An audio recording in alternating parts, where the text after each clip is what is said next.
कि क्या हुआ महाराज, कृष्ण को क्यों बुलाया था आपने?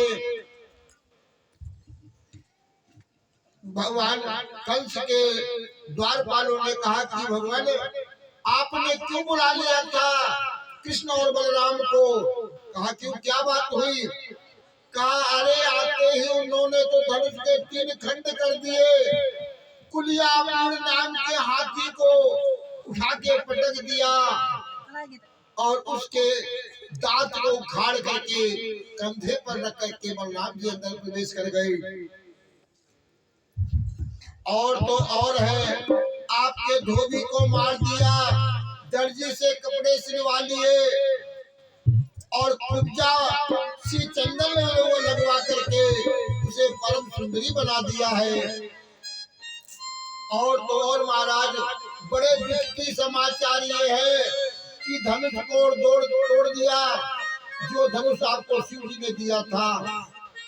कंस ने कहा कि क्या उस धनुष को तोड़ दिया? क्योंकि शिव जी ने कहा था कि जो इस धनुष को तोड़ेगा वो तुम्हें नहीं छोड़ेगा। तो कंस को तो बड़े स्वप्न के अंदर नींद आने आती थी, तो स्वप्न में उन्हें गधा दिखने लगा था। सैनिकों ने कहा आप क्यों चिंता करते हो, हम लोगों ने बहुत बड़ी रंगभूमि बनाई है जिसमें बड़े बड़े पहलवान मुष्टिक चाणूर कृष्ण बलराम को ललकारेंगे, बस आपकी आंखों के सामने दोनों को मार देंगे। विशाल रंगभूमि में एक तरफ माताएं विराजमान हैं, एक तरफ युवतियां हैं, एक तरफ राजकुमार हैं, एक तरफ वृद्ध पुरुष लोग विराजमान हैं, चारों तरफ से सभी लोग विराजमान हैं। आप बड़े बड़े पहलवान उन लोगों ने कहा महाराज कृष्ण और बलराम आने वाले ही है, आपकी आंखों के सामने दोनों को हम मार गिराएंगे। कंस महाराज का सिंहासन बहुत ऊंचे स्थान पर रखा गया और सीढ़ियां चढ़ करके बलराम कृष्ण दोनों भैया रंगभूमि में प्रवेश किए। आचार्य सुखदेव जी ने बहुत सुंदर चित्रण किया इस झांकी का। मला नाम समीर राम नरवस्त्राय राम समरो मूर्तिमान, गोपाल नाम स्वाजनोस्ता चित भुजाम साता सुवितोषिषु मितो देवयान विशाम पत्तम पराम रूपिणाम विष्णु नाम पदेवते तेरे तोरंग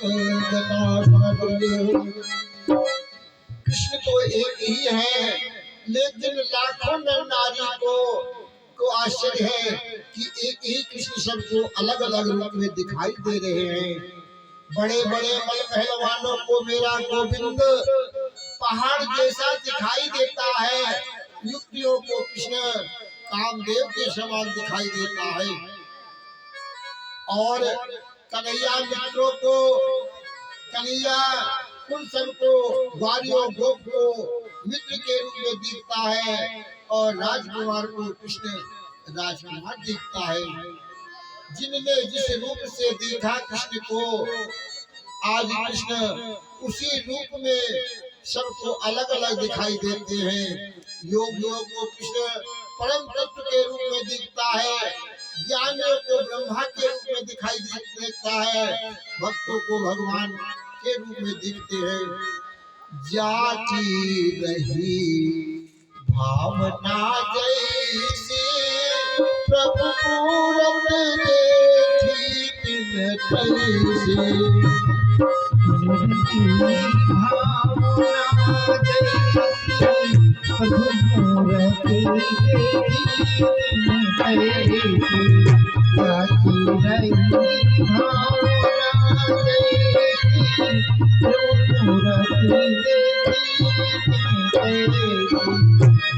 जाती रही भावना जैसी प्रभु मूरत देखी तिन तैसी। आज अनंत प्रभु के दर्शन अनंत रूपों में हो रहे हैं। जैसे मैंने आपके सामने एक श्वेत मणि को रख दिया और कहा, श्रीमान जी इस मणि का रंग कैसा है? आपकी आंखों पर काला चश्मा लगा था तो आपको मणि काले रंग की दिख रही है। आपने चश्मा लाल रंग का लगाया तो आपको मणि लाल रंग की दिखती है। तो जैसी इन आंखों के ऊपर हम चश्मे पर नूर लगाएंगे वैसा ही प्रकाश दिखाई देगा। आज चश्मा और कंस को मेरा गोविंद साक्षात काल के रूप में दिखाई देता है। चाणूर मुष्टिक ने कहा, आओ कृष्ण, हमने तुम्हारी लीला बहुत सुनी है। गोकुल में तुमने बड़ा नाटक किया है। आज हमारे साथ तुम लोग युद्ध करो।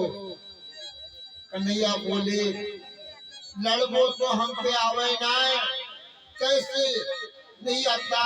हमने पूतना भेजी, सत्तासुर भेजा, तृणावर्त भेजा, सारे राक्षसों को तुमने मार दिया और कहते हो हमें युद्ध करना नहीं आता है। भगवान कृष्ण बोले कि तुम्हारी सौगंध कह करके कह रहा हूँ मामा जी कि जितने तुमने राक्षस गए तुम्हारे सब मरे मराए गए। हमने तुमने केवल यमुना जी में बहाया है, हमने किसी को मारा नहीं है। ना बालो ना किशोर तो बलश्चा बली नाम बलाय, लीला को तो एक साहस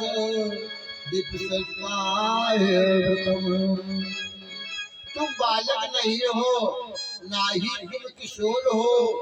आज हमारे साथ युद्ध करोगे तो जानोगे। इतना कह करके जबरन चाणूर ने कृष्ण को पकड़ लिया, मुष्टिक ने बलराम को पकड़ लिया। सुखदेव जी कहते, राजन चाणूर कंस का सेनापति है। ये अथरथी वीर था जो 1,00,000 सैनिकों के साथ अकेले लड़ता था। अकेला युद्ध करने में शस्त्र था और ऐसे अथरथी वीर से मेरा कन्हैया कृष्ण लड़ेगा जिसकी आयु है 11 वर्ष 56 दिन। आज 11 वर्ष 56 दिन के, लेकिन ये ताकत मिली कहाँ से? मैया यशोदा के दूध से, जिस माता के अंतर हृदय से में ये भावना हो कि वृद्धावस्था में बालक हमारी सेवा करे तो बचपन में बालक को अपना दूध पिलाना चाहिए। माँ दूध में जो ताकत है वो और किसी चीज में नहीं है। हमारे आयुर्वेद में लिखा है कि 1000 अंडे खाने से जो विटामिन मिलता है वह विटामिन केवल 2 आंवले खाने में होती है। जो 1000 अंडे में है वो 2 आंवले में है। 1000 अंडे खाने में आपको महीने 2 महीने लगेंगे, लेकिन 2 आंवले खाने में 2 दिन भी नहीं लगेंगे। तो व्यक्ति को सदा ही शुद्ध और शाकाहारी होना चाहिए। लंबी आयु और निरोगी काया में रहना है तो शाकाहार का सेवन करो। किसी प्रकार का रोग आपको घिर नहीं सकता है। और दूध दही माखन खा करके भगवान ने आताताइयों को मार के गिराया है। क्या अंदरूनी ताकत, शारीरिक शक्ति, आत्म शक्ति है वो हमारे शाकाहार में जितनी सन्निहित है उतनी मांसाहार में नहीं है। मेरे गोपाल ने चाणूर से युद्ध किया और चाणूर को उठा करके 7 बार उसे घुमा करके धनाम से जमीन पर पटक दिया। बलराम ने मुष्टिक के मस्तक पर मुष्टिका का प्रहार किया और रुधिर वमन करता हुआ वह जमीन पर गिर पड़ा और उसकी मृत्यु हो गई। इसलिए आताताई को प्रभु ने उठाकर जमीन पर पटक दिया। एक एक करके राक्षसों को प्रभु ने इसे ही मार दिया। कोई अस्त्र का काम नहीं, कोई तलवार तमंचे का काम नहीं, किसी अस्त्र से भगवान ने किसी को नहीं मारा। यही भगवान की विशेषता है। और कोई धनुष बाण नहीं, कोई तलवार नहीं, किसी को धक्का देकर मार दिया, किसी को उठा करके पटक दिया। एक सैनिक को मारने के लिए तैयार हुए तो बेचारा हाथ जोड़कर बोला, मुझे मत मारिए, मैं तो पेट के लिए नौकरी करता हूँ कंस की, लेकिन भक्त तो मैं आपका ही हूँ। मेरे कन्हैया छलांग लगा करके कंस के सिंहासन पर जाकर खड़े हो गए। अरे चाणूर, मुष्टिक सब कहाँ हो, पकड़ो इसे, पकड़ो इसे। कृष्ण बोले। अब जैसे कंस ने आवाज लगाई चाणूर और मुष्टिक को, तो कृष्ण कहने लगे अब कोई नहीं बोलेगा, क्योंकि वे सब वहां पहुंच गए हैं जहां अब आपका जाना बाकी है। उछल के कन्हैया ने कंस के मुकुट को गिरा दिया और कंस के उसके केशों को पकड़ लिया। कंस ने कहा, ये क्या असभ्यता, क्या काम करते हो कन्हैया, केशों को क्यों पकड़ रहे हो? कृष्ण ने कहा, लगती है आज तुमको लग रही है, हाँ इतनी जोर से तुमने केस पकड़ रहे हैं इसलिए हमें दर्द हो रही है। कन्हैया बोले, मामा जी आपको पता तो चला कि केस पकड़ने से लगती भी है, क्योंकि जाके पग नहीं फटी पिवाई, सोका जाने पीर पराई। जाके पग नहीं फटी पिवाई, सोका जाने पीर पराई।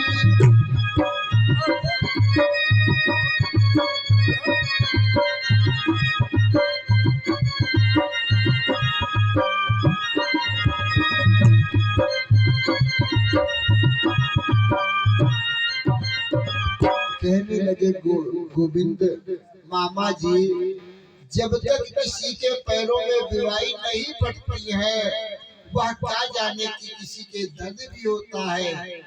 आज जब तुम्हारे केशों को पकड़ा गया तब तुम्हें केशों के बारे में मालूम पड़ा कि दर्द भी होता है। जब मेरी माता को देवकी को आप विदा करने के लिए जा रहे थे, तो आकाशवाणी को सुन करके भयभीत होकर के तुमने मेरी माता की केस पकड़ करके खींच लिया था। उस दिन तुम्हें नहीं मालूम पड़ी थी कि केस पकड़ने से भी दर्द होता है। आज सिर को तलवार से उसके सिर को तुमने काटने के लिए तैयार हो गए, परंतु मामा तब आपको पता नहीं था कि केस पकड़ने से इतना कष्ट होता है। आज आपको पता चला होगा जब आपके केस भी किसी ने पकड़े हैं। कंस बोला, छोड़ दो मुझे। कन्हैया बोले, मामा जी हमें तो पकड़बो आवे, छोड़बो तो आवे नहीं। कृष्ण कहते हैं, अपनी आंखों को भली प्रकार से खोलो और मुझे देखो। भगवान क्या कहते हैं कि मुझे अपनी आंखों को खोलो और मुझे देखो। रघुवर राम ने कभी नहीं कहा था कि मुझे मैं भगवान हूँ, लेकिन कन्हैया ने हजारों बार कहा, क्योंकि राम जी प्रतिबंधित थे, वो नहीं कह सकते थे, क्योंकि रावण ने वरदान ही ऐसा मांग लिया था ब्रह्मा से कि बानर मनुष्य दुई बर तारे, बनौन में काहू के मारे।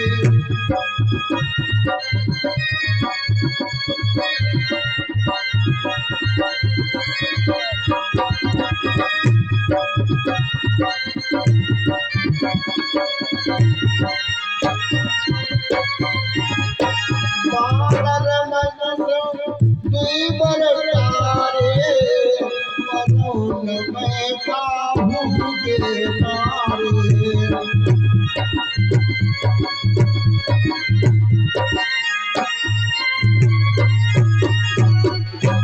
कहने का तात्पर्य है कि भगवान राम ने, रावण ने वरदान ब्रह्मा जी से मांग लिया था कि वानर और मनुष्य दो जने को छोड़ करके मैं संसार में किसी से न मारा जाऊं। यदि भगवान राम कह देते कि मैं भगवान हूँ तो रावण नहीं मरता। इसीलिए भगवान ने कभी अपने को भगवान घोषित नहीं किया। लेकिन कृष्ण ने बार बार नहीं, हजारों बार कहा कि मैं भगवान हूँ। आज कल से भी कह रहे हैं कि सच्चाई को जीवन में कभी छिपाया नहीं। भगवान कृष्ण ने कभी अपनी सच्चाई नहीं छिपाया।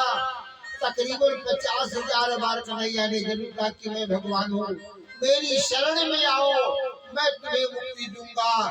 इसलिए कंस को कहते तुम मेरी ओर देखो, इतनी सुंदर मृत्यु और नहीं हो सकती है।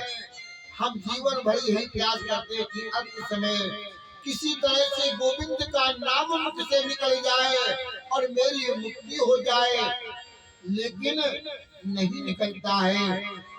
आंखों के सामने